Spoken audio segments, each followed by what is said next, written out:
Halo semua, perkenalkan nama saya Feirin Wangkanusa, saya dari jurusan biologi dan pada hari ini saya akan membahas tentang badan Golgi.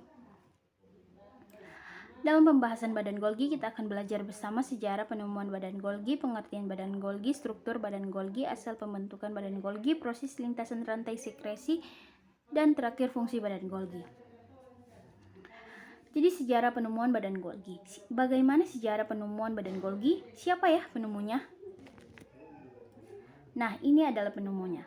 Jadi badan Golgi ini ditemukan pada tahun 1898 oleh Camillo Golgi.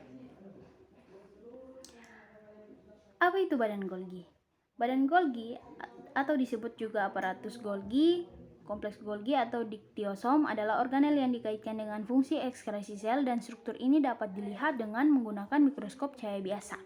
Organel ini terdapat hampir di semua sel eukariotik dan banyak dijumpai pada organel tubuh yang melaksanakan fungsi ekskresi, misalnya ginjal.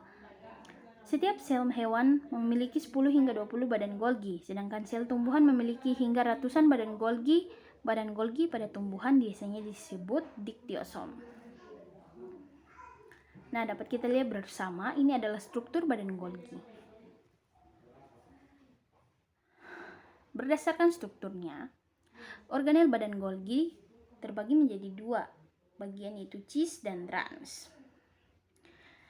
Cis adalah bagian yang berfungsi untuk menerima vesikel-vesikel yang kebanyakan berasal dari retikulum endoplasma kasar.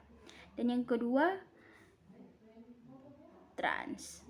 Trans adalah bagian yang berfungsi sebagai tempat pemecahan ruangan yang berasal dari cis yang kemudian membentuk vesikel yang siap untuk disalurkan menuju bagian sel yang lainnya atau menuju ke luar sel.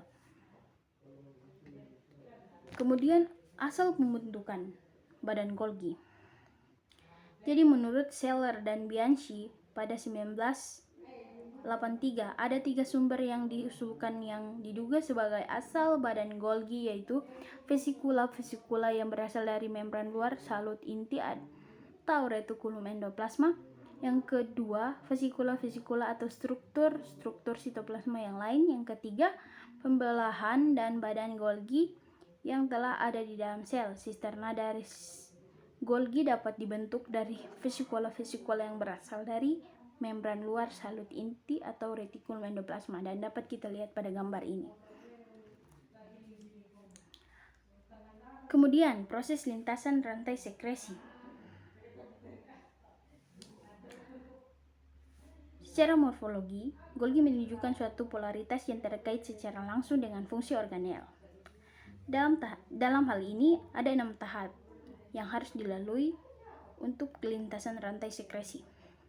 Itu tahap sintesis, tahap segregasi, tahap transport intraseluler, tahap konsentrasi, tahap penyimpangan, dan terakhir tahap pengeluaran. Kemudian fungsi badan Golgi. Ya, pertama yaitu tempat pemrosesan protein. Yang kedua, biosintesis, glikoprotein, glikoplipida.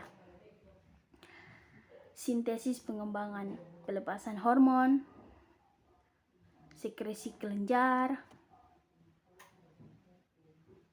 proliferasi membran seluler, menyortir protein-protein untuk sasaran tertentu, pembentukan dinding sel, yang terakhir pembentukan akrosom.